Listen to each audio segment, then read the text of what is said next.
Si Kuse ay isang simpleng lalaki na nakakaintindi ng Russian, subalit di niya inakalang masangkot kay Alia na half-Russian sa kanyang ama. Isang dalaga na may angking ganda at talino na magaling maging sa sports at kasalukuyang student council treasurer sa taong ito. Kung saan papunta ang kakaiba nilang romansa, yan ang ating tutuklasin kaya halina kayo simulan na natin. Nagsimula ang kwento kung saan makikita si Alia na kasalukuyan binabagtas ang kahabaan ng Seiju Academy kung saan di mapigil ang paghanga ng mga matang nakatitig sa kanya. Saglit na hinto ang lakad ng dalaga matapos ang ambush ni Ando na nais masubukan ang karisma. Magandang araw Binibini, pwede ba kita maimbitahan lumabas? Tanong nito sa dalaga na mabilis sumagot ng hindi. Kung ganon, pwede ko bang makuha ang iyong numero? Sa pagkakataong ito, harapan ang sinabi ni Alia na hindi, sapagkat wala siya kahit konting interes dito. Nagresulta para mapinsala si Ando na tuluyan na KO sa pagpuna ng dalaga sa pakinang nito sa leeg, na bawal sa rules ng student council. Pagkapasok sa classroom binati ni Alia ng magandang umaga si Kuse na mahimbing na natutulog. Dahil sa gusto ng response sinipa ng dalaga ang upuan, nagresulta para marinig ang magandang umaga sa bibig ni Kuse. Yan kasi kakanod ng anime.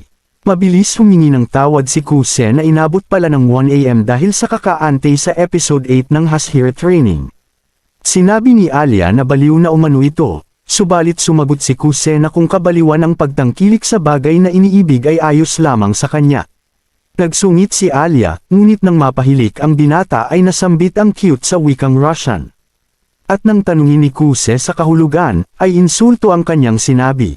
Makalipas ang ilang sandali na paiglit si Kuse sa talakayan, na nakitabi ngayon sa dalaga matapos malimutan ang libro sa chemistry. Nakatikim ng ballpen sa tagiliran ng binata at dahil sa sigaw ay natawag ni teacher para sagutin ang tanong.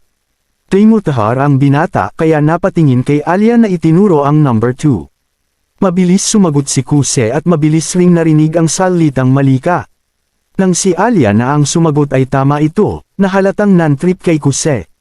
Naiinis ngayon ang binata kaya naman muli siyang tinawag ni Alia ng cute sa wikang Russian. Ang di nito alam, nakakaintindi pala si Kuse ng Russian na waring gusto nang gumanti matapos niyang tawagin na parang bata sa kanyang wika. Dito na naalala ni Kuse ang kababata niyang half-Russian na kanyang kalaro sa nakalipas. Ang tanging dahilan kung bakit siya nakakaintindi ng Russian. Ganun pa man, naloko ang kanyang isip at nasabing di niya umano inasahang makatagpo si Alia, na nilalambing siya sa wikang Russian. Napagdesisyonan ni Kuse na di sabihin ang tungkol sa sekreto, sapagkat ayaw niyang mahimatay ang dalaga sa hiya. Fast forward sa recess kinuha ni Kuse ang cellphone at nang makita ni Alia ay nagpaalala na pinapahintulutan lamang ang paggamit nito sa emergency. Sinabi ni Kuse na emergency ito at nang tanungin ng dalaga kung bakit, sumagot siya na dahil libre ang gacha summon sa kanyang laro.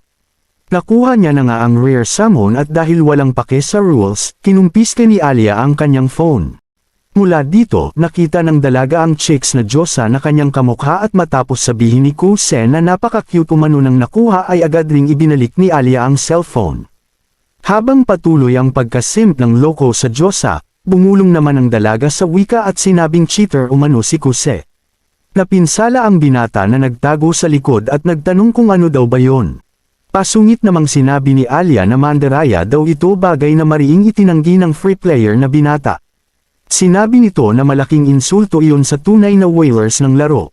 Patuloy nagsungit ang selos na dalaga hanggang sa napunta ang eksena sa kantin.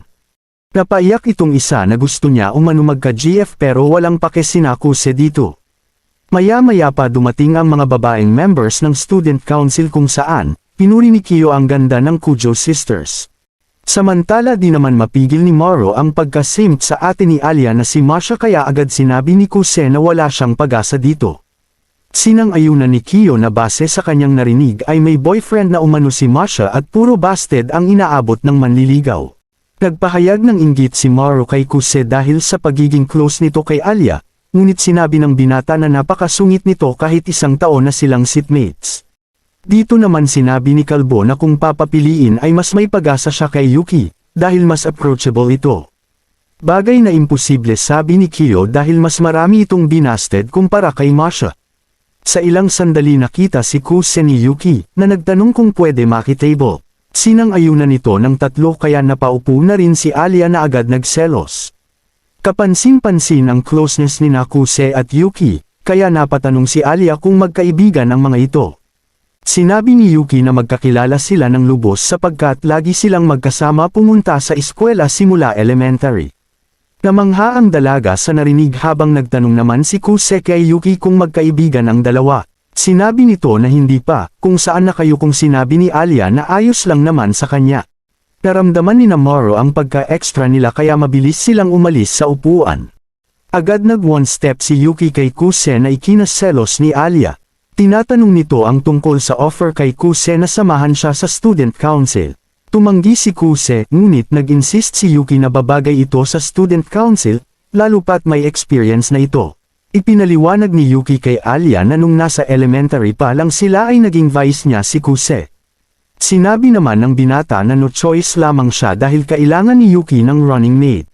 Dito na sinabi ni Yuki na kahit di halata ay maaasahan naman si Kuse. Mas nagpaselos ito kay Alia na sinabing alam niya na yun sabay inom ng cola.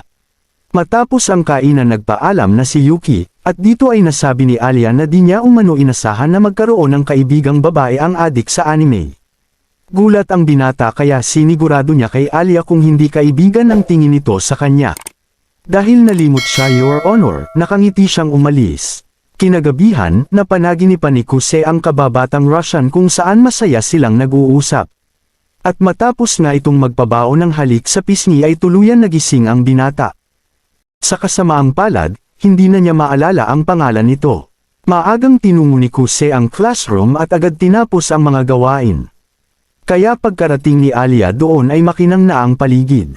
Ito ay ipinagtaka ng dalaga sapagkat, ngayon pa lang niya nakita si Kuse na maaga pumasok sa eskwela.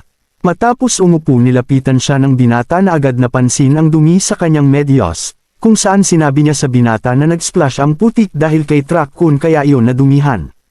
Ganun pa man, sinabi niya na ayos lang yun dahil may extra pa naman siya. Mula rito, tinanong ng dalaga si Kuse kung talagang wala itong interes sumali sa student council, na sinagot naman ito ng oo. May sasabihin pa sana si Alia ngunit nahiya siya kaya tinanggal na lang ang maputik na medyas. Ito ay nagdulot ng pinsala kay Kuse na nang mapansin ni Alia ay nag-switch agad sa tease mode. Pinakuha niya ang extra medyas kay Kuse habang pinapainggit ang legs. Pagkakuha nito sinabi niyang isuot ito sa hita kaya nawindang si Kuse. Habang ngiting commander, sinabi nito na gantimpala iyon at wala namang problema sa kanya at kung ayaw umano nito, edi wag. Pilit nilabanan ng binata ang kalikot pero napa-thumbs up na lang siya. Mula dito, napapaisip na si Kuse kung bakit nilalambing siya ni Alia sa wikang Russian, at kung ang pangtitrip ba nito sa kanya ay dulot ng pagka-stress. Nagtanong si Alia sa iniisip nito kung saan sinabi niya na kung ano ang meaning ng Russian word kanina. Sinabi ng dalaga na duwag umano, kaya siya na ang maglalagay ng medyas. Dahil dito nag-init ang binata kaya agad hinawakan ang paa ni Alia na napapailing na yun, dahil di pa ready sa resulta ng panty trip niya kay Kuse. Habang nakikiliti, nilagay na nga ni Kuse ang medyas with pride and honor. Nang di sinasadyang humaplos ang kamay nito sa lupain na sinisikatin ng araw. Pinakain siya ni Alia ng sipa na agad ring umalis dahil sa hiya. Nagresulta ito para magkahiyaan sa klase, kaya napatext sa kapatid na babae si Kuse. Humihingi siya ng lunas sa pagkahilig sa hita na walang kwenta naman ang kinalabasan. Sa lunchtime, kinompronte na ni Kuse si Alia na tinawag naman siyang manyak sa wikang Russian. Humingi siya ng paumanhin dito na pinagbigyan naman siya. Sa katunayan ay nag-aalala pa ang dalaga sa sip ang tinamo nito, ngunit sinabi ng binata na ayos lang siya. At sa totoo lang ay dapat pa siyang magpasalamat dahil nakita ang tinatagong lupain ng dalaga. Dahil sa pagkadulas na ito lubos ngayon ang hiya ni Alia, ngunit sadyang onesto si Kuse na ipinagpasalamat na nakita ang di umano spectacular view. Nakatikim siya ng suntok kay Alia na ikinurse pa sa wikang Russian at agad tumakbo sa hiya. Dahil guilty hinabol ni Kuse ang dalaga kung saan umabot ng 10 minuto ang the chase. Habang hingal pareho ay akmang magpupropose pa si Kuse ngunit cola lang pala ang dinukot. Peace offering niya ito kay Alia na nagpa-hard to get muna bago ito tanggapin. Subalit nagawa naman mangharat ni Alia, nang sinabi sa wika kung gusto bang uminom ni Kuse. Naloko ang Gago dahil naisip na indirect kiss yun pero naduwag pa din sa huli. Samantala, confident naman itong si Alia na walang alam si Kuse kaya ngiting Gago na ngayon ang loko. Makalipas ang ilang araw pumunta si Kuse sa silid ng student council mula sa tawag ni Yuki na nais magpatulong sa gawain. Hindi nito nagustuhan ang intro ni Kuse kaya pinatake 2 sa paraang nais at pinagbigyan naman ng binata. Bigla naman lumitaw si Alia na humingi ng paumanhin sa pag-istorbo sa lambingan ng dalawa. Dito na napagtanto ni Kuse na sinetop lamang siya ni Yuki para magselos ang dalaga. Matapos ito, agad nilang nilinis ang silid kung saan pinakuha ni Yuki kay Kuse ang kahon ng board games. Pagkabigay nito ng binata ay nagkaroon sila ni Yuki ng casual na usapan na lubos kinaselos ni Alia. Dahil dito nagumpisa na naman umusal ang dalaga sa wika na sinabing bigyan rin umano siya ng atensyon, na waring nagchant sa wika habang pinapalapit si Kuse. Team commander na naman nga ang dalaga, sa akala na di siya naintindihan ni Kuse na ngayon ay hindi kinakaya ang mga salitain niyang puro ng lambing. Nagpatuloy ang mga timang hanggang natapos na nga ang gawain, nang saktong dumating naman ang council president na si Kenzaki. Pinagmalaki dito ni Yuki ang pagtulong ni Kuse kung saan lumalabas na ilang beses nang nakwento dito ng dalaga ang patungkol sa binata. Kaya naman kahit wala pang ginagawa ay agad pinuri ng president si Kuse sa umano talento nito. Kinilala naman ni Kuse ang posisyon nito pero walang balak masangkot pa, kaya agad nagpaalam. Ganun pa man, sinabi ni Kenzaki na kailangan niyang magpasalamat sa pagtulong kaya ililibre niya umano si Kuse sa McDo. Tumanggi ang binata ngunit nagmungkahi si Yuki na tanggapin ang alok pagkat wala namang hapunan sa kanilang bahay. Nakakatunaw ang titig ni Alia kay Yuki na kapareho ni Kenzaki ay nagtaka. Nagtanong si Kenzaki kung paano nito nalaman na sumagot namang dahil magkasama umano sila dati. Habang walang naintindihan, inalok na rin ni President ang dalawa na sumama sa McDo na malugod tinanggap ng dalawa. Dahil dito, no choice si Kuse kaya sumama na lamang. Pagkarating nila agad ipinagmalaki ni Yuki ang kagalingan ni Kuse sa paperwork, trabahong pisikal, maging sa pag-MC at negosasyon. Dahil dito, tinanong ni Kenzaki ang binata kung may interes ito maging parte ng student council na sumagot naman ng wala, at sobra na umano ang responsibilidad ng maging bahagi siya nito sa elementary. Sinabi naman ni Kenzaki na kahit ganun, ay may benepisyo naman ito lalo na sa rekomendasyon. Pero tumanggi pa rin si Kuse dahil basic na umano maging Latin honor kaya wala ng thrill sa kanya. Ngayon ay sumama na si Yuki sa pagkumbinsi, na inalok si Kuse na muli siyang samahan kagaya sa elementary. Ngunit fringe daw ito sabi ng binata at di na daw kailangan dahil kaya ng mag-isa ni Yuki na sure win na umano sa eleksyon. Pero gusto ko kasama kita, sinabi ng Ayoko, ang palitan ng dalawa. Sinabi naman ni Kenzaki kay Kuse na malayo sa sure win si Yuki sapagkat tatakbo rin si Alia sa sunod na eleksyon. Bagay na inamin naman ng dalaga na nagpa-intriga kay Yuki. Kaya bago pa magsulian ng kandila, mabilis nang dumating si waiter. Matapos ito nagsiuwian na sila kung saan inalok ni Kuse ang pakipot na dalaga upang ihatid ito. Pagkarating ni Kuse sa bahay inabutan nito ang isang personalidad na ipinagtaka niya kung bakit naroon. Nagbabasa ito ng romantic novel kung saan nakarelate si Kuse, sa pagbalat kayo ng kapatid bilang kaibigan niya sa eskwela. At yun ay dahil ang personalidad na ito ay walang iba kundi si Yuki na kapatid pala ng binata. Spoiler alert, nag-divorce ang magulang ng dalawa kung saan napunta si Yuki sa ina at si Kuse naman sa ama. Ito ang rason kung bakit nagawang magbalat kayo ni Yuki sa eskwela bilang kababata ni Kuse na may brother complex pala. Kinaumagahan, nang peste agad si Yuki kay Kuse na ayaw naman siyang pansinin. Dahil dito sinabi ni Yuki, na sa sunod ay sekreto na siyang pupunta sa kwarto ng binata. Umalis ka nga dyan, bakit na ano yung ano mo, ang maagang palitan ng mga loko. Sunod ng peste si Yuki sa shopping mall na gusto manood ng K-drama sa sine. Sa ilang sandali, gulat naman ang binata sa presyo ng damit ng kababaihan at sa pagpapatuloy ng shopping ay napatanong na si Kuse sa kapatid. Kung napansin rin daw ba nito ang kulay pilak sa gilid, na sinagot naman ito ng oo. Napatanong si Kuse kung kailan pa at sinabi naman ni Yuki na kanina pang araw dahil meron siyang Alia observation hockey. Napapaisip si Kuse kung paano maayos ang problema, ngunit on the way na agad si Yuki na kinompronte si Alia. Nahiya naman ang dalaga na pilit nagkunwaring kakarating pa lang, ngunit bistado siya ng dalawa. Mula rito, tinanong ni Yuki si Alia kung kumain na ito na sumagot naman ng hindi pa. Nang marinig ito, inalok ni Yuki si Alia na sumama sa kanila. Ganun pa man, namagitan agad si Kuse na sinabing kung kasama raw ang dalaga ay sa iba na lang dahil problema iyon. Napatanong si Alia kung anong problema at dito sinabi ni Yuki na pupunta sila sa kainan ng mga spicy dish. Kaya kung gusto ng dalaga ang ganun ay sumama na ito. Masyadong inosente si Alia kaya nilinaw ni Kuse na napakaanghang ng mga pagkain doon, subalit may pride ang dalaga kaya sumama ito. Pagkarating nila doon, biglang-bigla si Alia na sinamantala naman ni Yuki upang iparating na basic lang ito sa kanya. Nagtanong naman si Kuse kung gusto na umatras ng dalaga, ngunit ma-pride ito kaya heto na pumunta na nga ang tatlo sa loob. Hindi alam ni Alia ang mga uri ng dish kaya agad nagpasikat si Yuki sa pagpapaliwanag. Mula sa dish na may kaunting anghang hanggang sa pinakamaanghang. Hindi makapagdesisyon si Alia dahil gusto rin mapansin ni Kuse na nagresulta naman para mag-alala ang binata. Nagmungkahi ito sa dalaga na i-order ang dish na may kaunting anghang, sapagkat mas mainam umano ito para sa unang pagsubok. Sumang-ayon ang dalaga kaya nag-order ang tatlo ng same dish na may kaunting anghang. Habang nag-aantay, napansin ni Alia ang boyish outfit ni Yuki kung saan sinabi nito na gusto lang niya umano mag-enjoy sa privado niyang oras. Ngayon ay napaisip si Alia kung date ba ang ibig sabihin nito. At matapos makita ni Yuki ang reaksyon ng dalaga, lalo niya pa itong pinaselos at sinabing kagabi umano ay kasama niya si Kuse na matulog, at humingi rin siya ng permiso, na hiramin ang damit nito na suot niya ngayon. Nagdulot ng pinsala kay Kuse na pilit nagpaliwanag kay Alia, ngunit wala itong balak tanggapin ang kanyang paliwanag. Maya-maya pa dumating sa wakas ang order na nagpakaba naman ng husto kay Alia.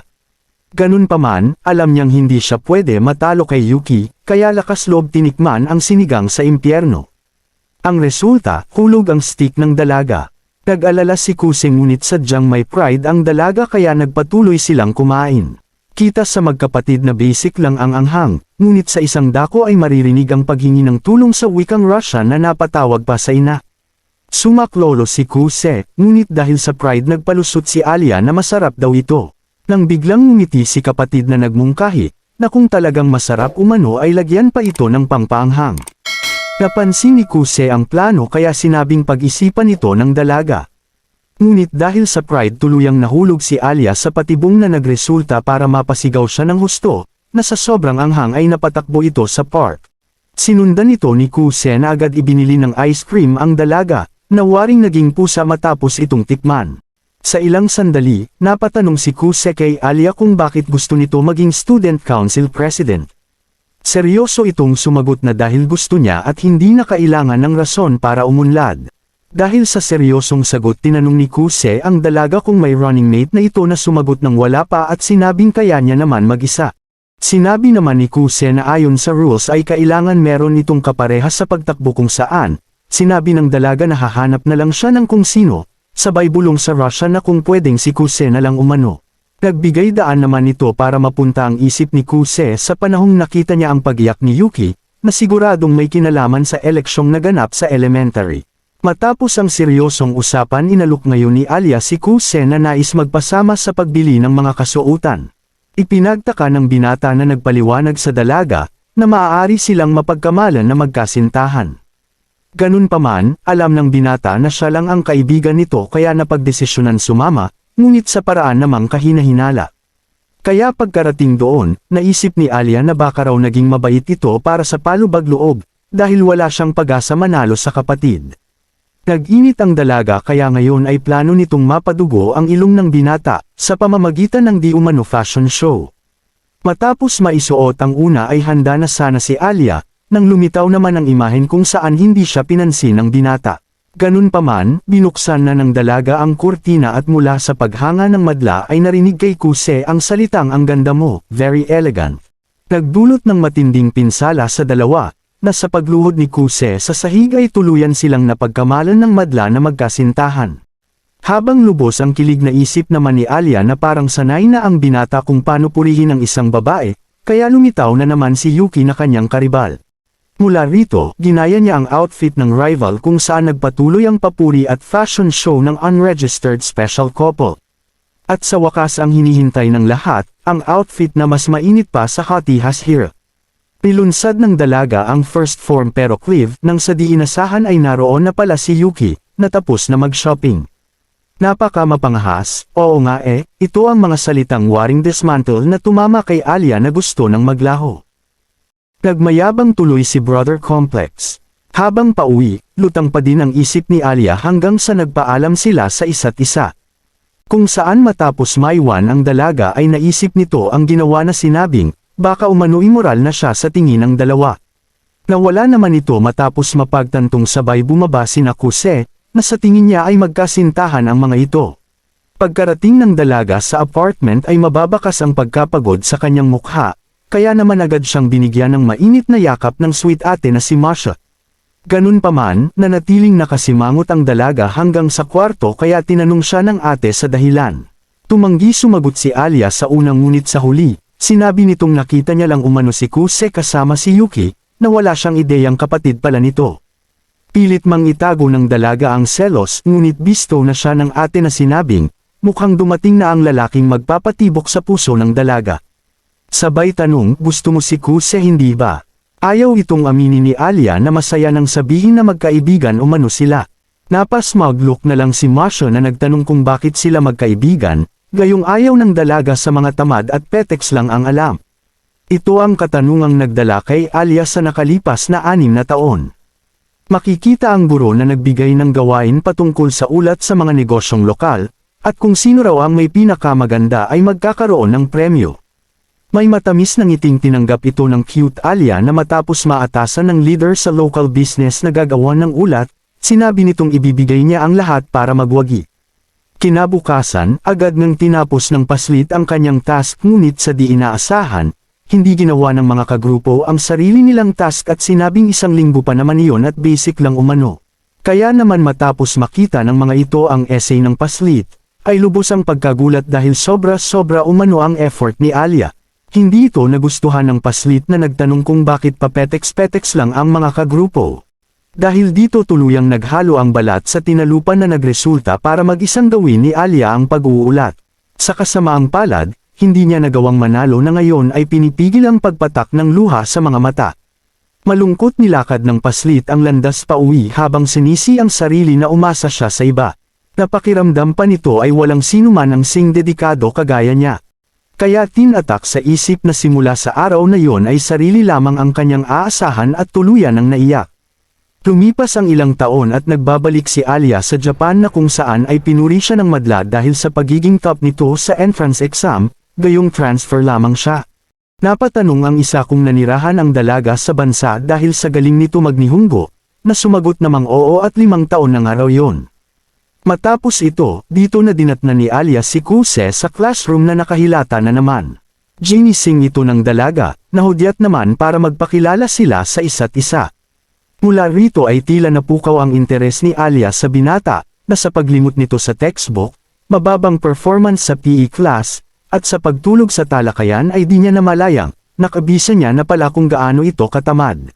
Lumipas pa ang ilang buwan at naharap ang klase sa isang malaking gawain para sa school festival.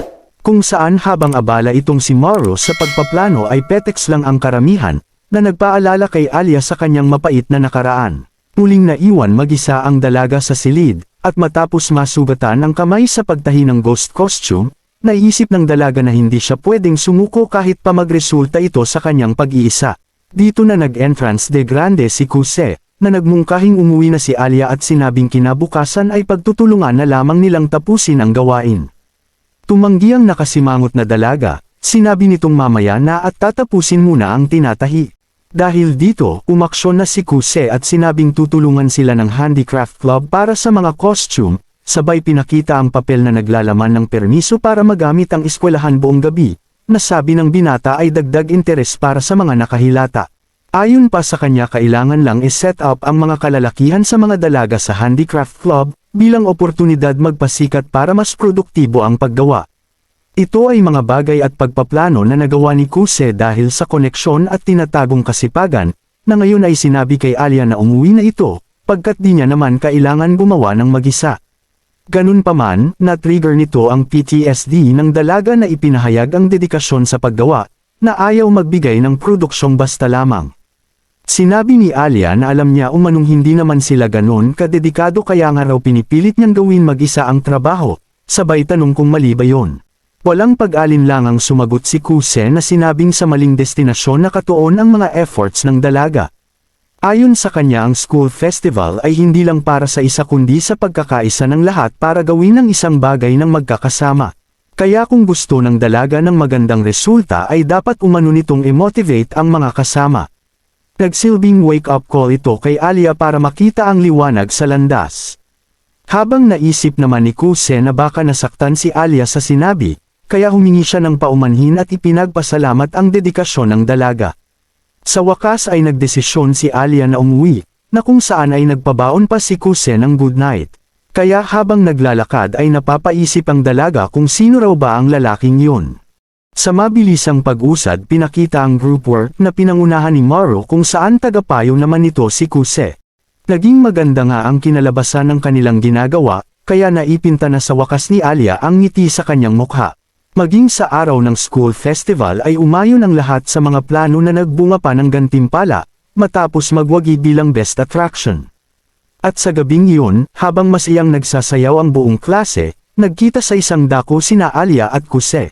Humingi ng permiso ang dalagang tumabi, at pinagbigyan naman ng binata na napatanong kung bakit daw hindi nakisayaw si Alia, gayong sigurado siyang pumipila ang madla para sa kanyang kamay, o kung dahil ba yon sa di siya marunong sumayaw. Di ito nagustuhan ni Alia at sinabing nag-aral siya ng ballet sa kabataan kaya basic lang umano yon. Ganun pa man nga raw, sinabi niyang di siya marunong bilang palusot sa mga pumipila dahil ayaw niyang maistorbo. Sumangayon si Kuse at sakit nga raw yon sa ulo, ngunit sinabi ni Alia na sanay na naman daw siya. Ice princess ka nga, ang nasambit ng binata. Sumimangot ang dalaga dahil dito napatanong si Kuse, kung dahil daw ba yon sa iniisip ng iba na siya ay mapag-isa. Nagdulot ito ng inis kay Alia na ayaw nang marinig ang salitang mapag-isa, kaya agad humingi ng paumanhin ang binata. Mula rito, nagpaliwanag si Alia na ang ayaw niya ay ang salitang prinsesa, dahil nagre-resulta ito para i-label siya bilang maharlika. Alam nga raw ng dalaga na biniyayaan siya ng angking ganda at talento. Ngunit kailanman ay hindi siya umasa dito para maging easy-go-lucky. Kaya talagang nakakainis daw ito, sapagkat nawawalang halaga ang kanyang pagpupunyagi dahil sa estado. Matapos itong marinig, nangako si Kuse na hindi na niya tatawagin si Alia ng ganon. Kung saan nagpasalamat naman ang dalaga dahil sa payo nito na nagdulot ng magandang resulta. Humingi rin ng paumanhin ang dalaga sa kanyang asal sa nakaraang pag-uusap. Ngunit sinabi ni Kuse na wala lang raw yon at nagpayo lang naman siya sa event. Ganun pa man, tila hindi maatim ng dalaga na hindi magantimpalaan ang kabaitan ng binata. Kaya tinanong nito si Kuse kung merong kahilingan. Dito na nga hiniling ng binata na tawagin sa nickname ang dalaga na sinabing, lubos na kasiyahan kung siya lang ang makakatawag ng ganun kay Alia, lalo pat sikat ito sa madla. Muli, ginawa ito ni Kuse sa paraang kahina-hinala. Panandaliang naputol ang lambingan nang lumitaw ang kalalakihan na ngayon ay pinagkaguluhan ang dalaga. Kaya bago pa maagawan, mabilis nang kumilos ang binata at agad kinuha ang kamay ng prinsesa. At habang ang magkapareha ay kumikinang sa gitna ng entablado, di na mapigil ng rusong binibini ang tibok ng kanyang puso. Mula rito nagtanong ang binata, hindi ba't sinabi mong madali lang matutuhan itong sayaw, kung gayon maaari ko bang makita? Sige ba, ito ang matamis na palitang nagsilbing panapos sa mga kaganapan sa pagdiriwang sa eskwelahan. Yun nga lang kinaumagahan, balik tulog na naman si Kuse. Kaya labis ang inis ng dalaga. Ano bang tingin yan, basura ba ako tanong ni Kuse? Harapang sinagot ni Alia na oo, habang iniisip na mukhang pinaasa lang siya ni Kuse sa wala. Matapos marinig ang kwento, buo na si isip ni Masha na yun ang dahilan ng pagkahulog ng kapatid kay Kuse. Muling itinanggi ni Alia, sinabi nitong friends lang umano sila. Ngunit friends to lovers nga raw yun sabi ni Masha, na kinuha ang laket na alaala ng first love. Nagpatuloy si Alia sa paliwanag at sinabing alam niyang maaasahan si Kuse at nagtitiwala din siya dito. Tubos ang kilig ni Masha at sinabing, ang mga pagkilos sa panahong kailangan ay talagang bukod tangi. Nabanggit na nga nito ang nakalipas, tungkol sa lalaking nagligtas sa kanya sa pag-atake ng isang aso. Ngunit bago pa maituloy, pinapalabas na siya ni Alia, na hindi kaya ang kanyang cringe. Sa sumunod na umaga, tinungo ni Kuse ang silid ng student council bilang pansamantalang kahalili ng kapatid. Agad nagpakilala ang cute ate ni Alia at tawagin daw ito ng binata bilang Masha. Na-awkward si Kuse, ngunit matapos hawakan ni Masha ang kanyang kamay para sa klasikong pagbati, ay biglang naiba ang ihip ng hangin. Nakaramdam si Masha ng pagkapamilyar sa binata kaya tinanong nito ang pangalan. Tetong tumubo ng binata habang si Masha naman ay waring tumigil ang mundo matapos marinig ang masa chika. Dahil sa eksenang ito napatanong si Kenzaki kung may dumi daw sa likod ni Kuse, na sinagot naman itong bakit pa sa likod may mukha naman siya. Dito na inalis ni Masha ang pagkahawak sa kamay ni Kuse at sinabi sa Russian na umalis na sila. As usual nagkunwari si Kuse na hindi siya nakakaintindi, at mula rito ay tinungo ng dalawa ang mall sa Ayala. Pagkarating doon nahirapan si Kuse makisabay sa dalaga, sapagkat hindi na ito nakikinig sa sinasabi ng iba, lalo nang makita ang cute na mga plushie. Sa huli dinala nito si Alia Kitty, na matapos ipahawak kay Kuse ay kukuha sana ng litrato, ang kaso ayaw ng binata sa camera. Sunod silang pumunta sa coffee shop at dito napag-isip-isip ng binata, na mas mainam kung si Yuki ang sumama, dahil tinuruan nito ng ina sa mga girl stuff. Naging daan nito para muling maalala ni Kuse ang mapait na mga sandali, sa panahong naghiwalay ang kanilang mga magulang. At matapos mapansin ni Masha ang panglaw sa kanyang mata, agad siya nitong binigyan ng mainit na yakap, kung saan naiisip niyang parang pamilyar ang pakiramdam nitong dulot. Ganun pa man, bumalik ang kanyang malay tao dahil sa init ng kape sa likuran na hawak pala ni Masha, at nang mahulog ito ay tuluyan siyang napasigaw. Habang sa isang tabi ay bakas ang selos sa mukha ni Alia Kitty. Sa pagbabalik ni Kuse sa silid, agad napansin ni Kenzaki ang plushie na hawak ni Masha. Ganun pa man, dito pinagbigyan ni Kenzaki na ilagay yon sa opisina. Samantala, pinasalamatan ni Kenzaki ang pagsama ni Kuse kay Masha sapagkat naiwasan nila ang maaaring kompromiso, na dulot ng pagkahilig ni Masha sa cute na mga plushie. Muling kinumbinsi ni Kenzaki si Kuse na sumali sa student council subalit muling tumanggi ang binata, na ngayon ay nagtanong kung bakit pinipilit siya nitong sumali. Sinagot ito ni Kenzaki ng tanong na bakit daw umano ayaw sumali ng binata, gayong maganda ang ipinakita nito bilang vice president sa junior high. Sinabi ni Kuse na yun mismo ang dahilan sapagkat hindi naman siya sumali roon dahil sa isang makabuluhang rason. Ngayon ay sinabi ni Kenzaki na wala namang problema kung maganda ang rason o hindi, lalo pat naging presidente siya dahil lamang sa gustong mapasagot ang Noy nililigawan. Pinakita nito ang picture kay Kuse kung saan lubos ang bulat ng binata, dahil mataba ito noon at mukhang kulang sa aruga kumpara sa estado nito ngayon. Mula rito, nagkwento si El Presidente na sa panahong iyon ay literal siyang baldog dahil walang talento at hilig sa pag-aaral. Ganun pa man, nabago ang kanyang pananaw matapos mahulog kay Chisaki na kasalukuyang kasintahan at bise niya ngayon. Dahil sa aking pag-aasam na marinig ang matamis niyang oo, inayos ko ang aking sarili at maging ang pagiging presidente ay parte sa planong iyon, ang wika ni Kenzaki. Kumbinsido si Kuse sa pagiging cringe nito kaya muling sinabi ni Kenzaki na hindi naman mahalaga kung maganda ang rason o hindi. Isa pa umano ay sumali lang naman si Masha dahil lamang sa pagimbita ng kasintahan. Sinang-ayunan ni Masha at sinabing bagamat interesado siya sa student council, hindi mahalaga ang motibo basta't mag-iwan ng magandang track record. Ano man ang rason basta't magagampanan ng tungkulin ay ang siyang mahalaga. Pinasundan ito ng pagpuri ni Kenzaki sa binata dahil sa maganda niyang ginawa, noong maging bise ng kapatid na si Yuki sa nakalipas. Na ayon kay President ay hindi dapat ikahiya ni Kuse. Naging daan ito para maalala ni Kuse ang kapatid, kung saan lumalabas na naging palaasa ito sa kanya, dahil sa kanyang pag-antabay bilang bise. Mula dito ay muling nag-alok si Kenzaki upang sumali si Kuse, bagay na nais namang pag-isipan ng binata. Makalipas ang ilang sandali napansin ni Kuse na wala si Alia sa upuan, kaya tinanong nito si Kenzaki. Dito sinabi ni President na kasalukuyan nitong inaayos ang busot sa pagitan ng soccer club at baseball club. Ayon sa kanya, parehong nahaharap ang dalawang panig sa kani-kanyang event kaya pinagtatalunan nito ang field bilang lugar ng kanilang pagsasanay. Karaniwang si Chisaki dapat ang umaayos ng mga ganitong bagay, subalit sinabi ni Kenzaki na inaasikaso nito ang Kendo Club, kaya si Alia ang kanyang pinadala para sa kapakanan ng karanasan, lalo pat nais tumakbo ng dalaga bilang presidente sa sunod na eleksyon. Nagdulot ito ng pagkabahala kay Kuse kaya agad na siyang umalis para hanapin ang dalaga. Samantala, patuloy ang pagtatalo ng magkabilang panig na sinusubukan naman pakalmayan ni Alia. Nagtanong ang isa sa dalaga kung may solusyon itong naiisip, na nagmungkahi namang magsanay ang isang panig sa tabing ilog. Ganun pa man, mas maganda ang field bilang lugar ng pagsasanay, kaya walang sinuman sa mga ito ang nais magparaya. Nagpatuloy silang magtalo na rason para bumaba ng husto ang moral ni Alia. Iniisip nitong ito na marahil ang kabayaran ng kanyang pag-iisa, pangmamaliit sa iba at ang pagtanggi na makisangkot kanino man. Tuluyang naluha ang dalaga na nasambit na lang sa wika ang kanyang paghingi ng tulong. Sinagot naman ito ni Kuse na nag-entrance de grande na naman. Nagpakilala ang binata na miyembro ng Student Council bilang tagapamagitan, na ngayon ay seryosong nakangiti. Sa isang flashback, makikita ang binata na nilalakad ang labasan ng silid kung saan narinig nito ang pagtatalo ng dalawang panig.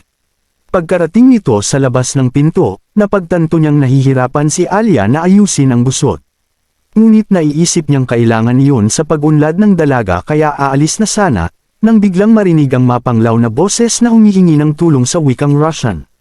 Nagdulot ito ng pagkahabag kay Kuse na sinabi sa Russian ang kanyang pagtugon, habang nilalakad ang silid na pinagmula ng pagkasawing palad na iyon. Mabilis ang naging pagkilos ni Kuse na matapos malaman ang sanhi ng pagtatalo ay agad ipinahayag ang kanyang mungkahi. Ito ay ang paglipat ng baseball club sa tabing ilog para sa pagsasanay, sa kondisyong magpapadala ng miyembro ang soccer club bilang tagakuha ng bola, sa kadahilan ng mas marami ang miyembro ng mga ito. Tila ayaw pa rin tanggapin ito ng bawat panig, subalit inasahan na ni Kuse ang pagtindig ng tagapamahala sa soccer club, na ngayon ay sumangayon sa mungkahi ni Kuse. Dahil sa mga chicks ang magiging fetcher, napa-oo na lang sina Kalbo na hudyat naman para magkasundo ang dalawang panig. Ito ang mga pagkilos ni Kuse na mas nagpapahanga pa kay Alia. Makalipas ang ilang sandali, habang pabalik ang dalawa sa silid ng student council, humingi pa ng paumanhin si Kuse sa dalaga. Iniisip nito na inagawan niya ng responsibilidad si Alia, subalit sinabi ng dalaga na wala yung problema bagkus ay nagtanong kung paano nagawa ni Kuse ang malaayan o koji feat na iyon. Mula dito ay ipinaliwanag ng binata na magkasintahan ang pinuno ng baseball club at tagapamahala ng soccer club.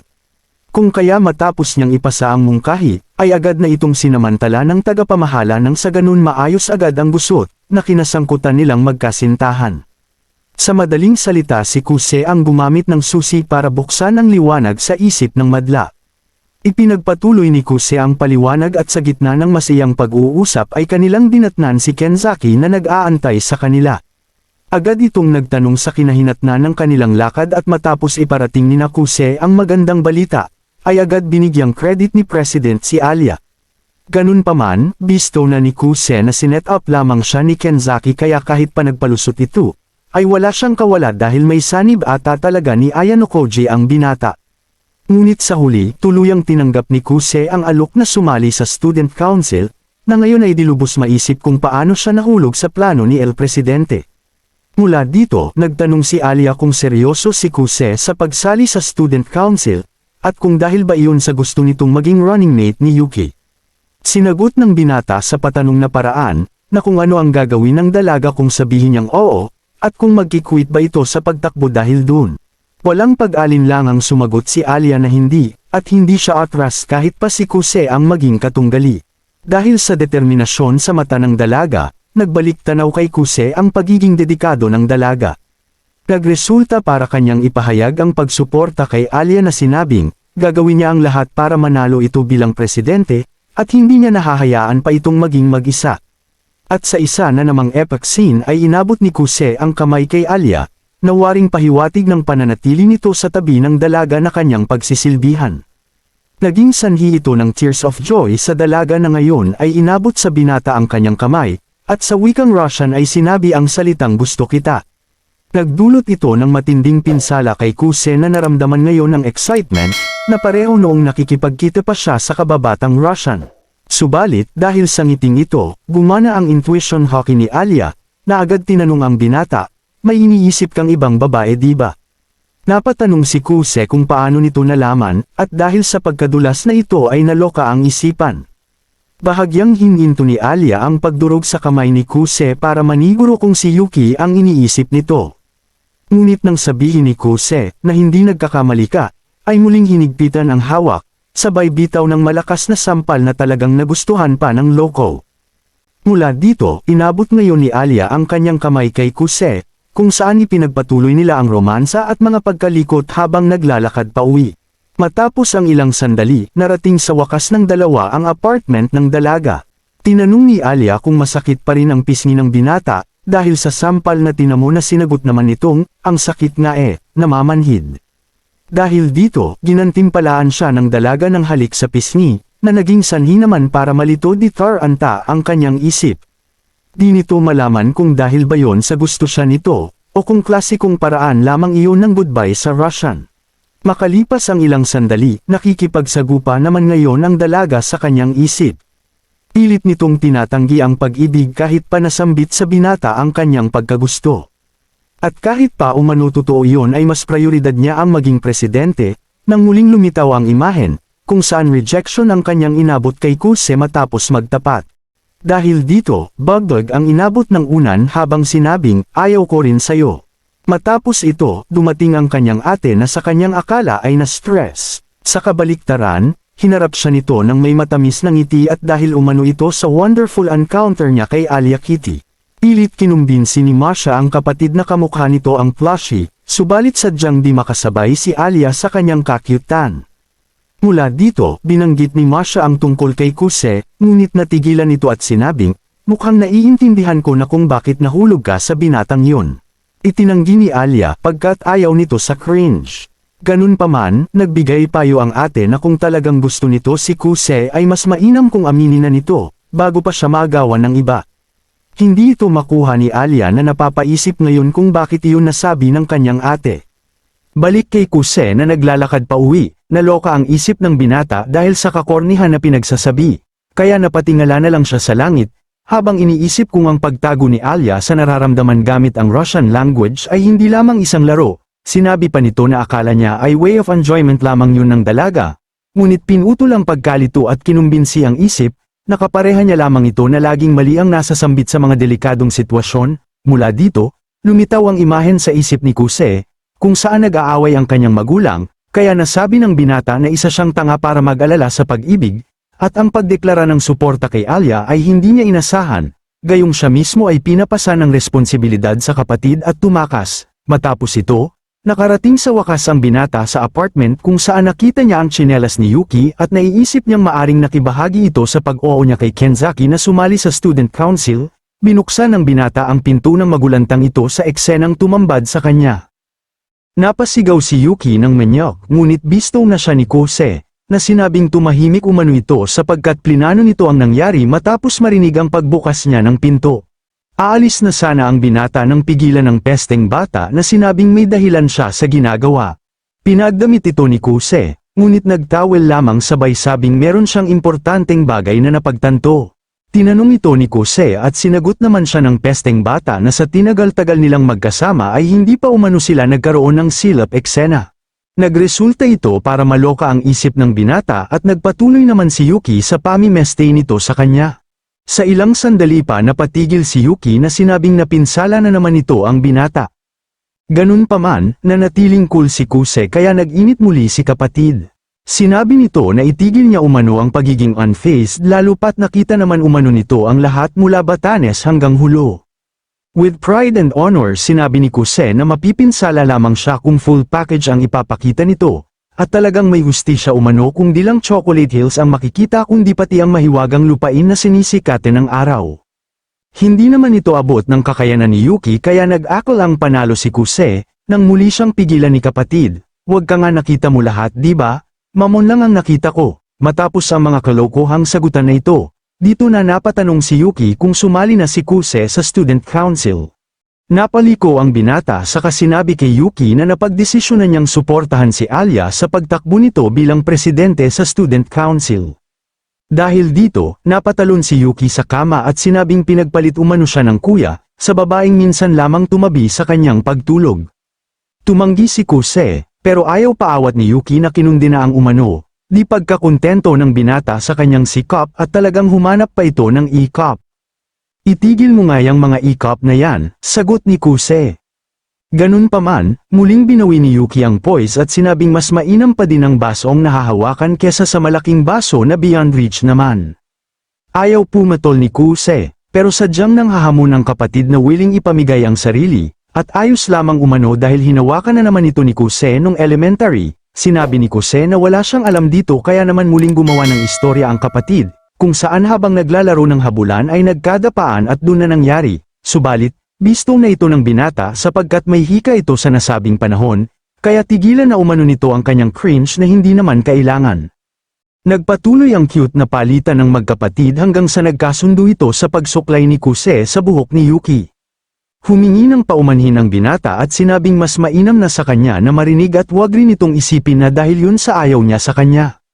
Sumagot si Yuki na ayos lang dahil mas challenge ito gawa ng siya ang magiging kalaban at alam din daw niya na mahal siya ng binata higit kanino man. Mula rito, kumalikot na naman si Yuki at sinabing laging bukas ang pinto kay Kuse. Kaya kung magsawa na itong lambingin si Alia ay bumalik lamang sa kanya. Itinanggi ni Kuse ang lambingan at hindi niya daw ito gagawin. Ganun pa man, confident si Yuki na babalik rin ang kapatid sa kanya at tuluyan ang umalis, sa kanyang kwarto, napagtanto ni Yuki na sa wakas ay nakahanap na si Kuse ng motivation, pero kahit hindi siya yun ay lakas loob na sinabing hindi siya magpapatalo.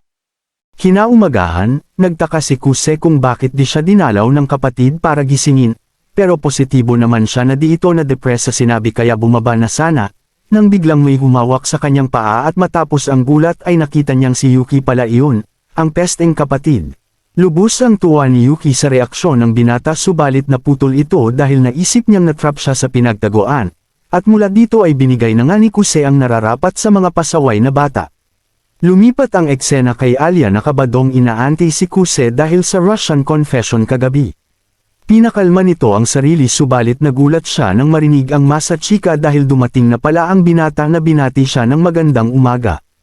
Pilit pinakita ng dalaga ang usual self ngunit nagulat siya dahil kumikinang na ngayon ang binata. Maging sa pag-upo nito ay nakikita ni Alia ang kinang na cool umano, kaya naman nahihiya siya sa sarili dahil sa mga likot ng isipan. Napansin ni Alia na hindi natulog si Kuse sa klase, kaya napaisip siya kung binabago nito ang sarili, para tuparin ang pangako nitong suporta. Natigilan naman ang pagmuni-muni ng dalaga, sa isang tawag na agad nitong tinugunan para sa isang power slap dahil naglalaro pala ito ng volleyball. Amaze ang madla sa galawan ni Alia ngunit sa isang dako ay KO ang inabot ni Kuse, matapos tamaan ng bola sa ulo. Habang nagpapahinga ang binata agad nang dumating si Alia para kumustahin ang kanyang lagay. Mababakas ang alala sa mata ng dalaga, kaya naman sinabi ni Kuse na wag itong mag-alala pagkat ayos lang naman siya. Hindi kumbinsido si Alia kaya inabot nito ang kamay sa ulo ng binata para i-check kung may trangkaso. Nang biglang makita naman ni Kuse ang malaking kinabukasan na nagresulta sa pagkalikot ng isipan. Di pa dito natapos dahil pinakita ng dalaga ang ponytail wreath kung saan mas nakita pa ng binata ang kilikili nito, na nagdulot naman ng matinding pinsala sa loko. Ganun pa man, ayaw pa halata ng halatang binata kaya tinungo naman nila ang dripple para uminom. Ngunit, napatitig na naman si Kuse sa pag-inom ng dalaga, na sinagi ang buhok sa tenga. Kaya bago pa mahalata ni Alia ay agad nang nilublob ang ulo sa tubig, at nang tanungin ng dalaga ay sinabing para umano malinis ang dumi sa kanyang ulo. Maya-maya pa dumating si Masha na tinanong kung bakit basa ang binata. Ngunit nanatili itong cool habang nakatingin sa ulap at ang PE uniform umano ay talagang bukod tangi. Sa ilang sandali, di nakatiis si Masha kaya pinunasan ang ulo ni Kuse, nagresulta para makita nito ang mas maliwanag na kinabukasan. Nang tanungin ang binata kung na-refresh ito ay sinabing oo, at yun daw pala ang pakiramdam ng maging aso. Ang cute din pala ng mga pasaway na aso, ang sagot ni Masha. Dahil sa eksenang ito, napabakod expansion si Alia at agad pinapauwi ang ate, nawaring paalala na ang kay Alia ay kay Alia. Habang naglalakad pabalik na iisip naman ni Kuse na baka sa bundi sampay na naman siya, dahil sa pagkaway-kaway kay Masha. Ngunit mali siya ng akala sapagkat nagtanong si Alia kung talagang hindi malala ang tinamunyang pinsala sa ulo. Huwag ka nang mag-alala, basic lang ito. Ngunit duda pa din si Alia kaya hahaplusan sana ang binata, pero tumanggi ito, dahil sobra na ang mga pinsalang tinamo sa araw na yon.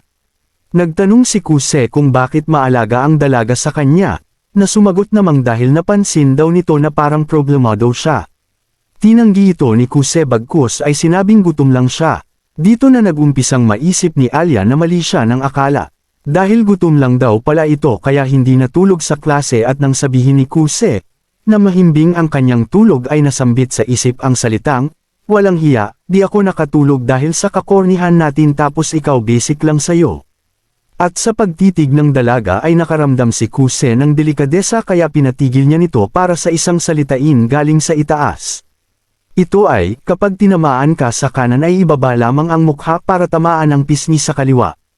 Sa kasamaang palad, di man lang nagasgasan si Alia, dahil sa sandaling yun ay basura lang ang tingin nito sa binata. Nagsungit ang dalaga mula sa klase hanggang sa lakad patungo sa silid ng student council, nang datna naman nila ang mga players sa dalawang club na takot na umalis. Sa pagbukas ni Kuse ng pinto ay bistado ang salarin, ito ay si Chisaki na hindi pinayagan makaalis ang binata.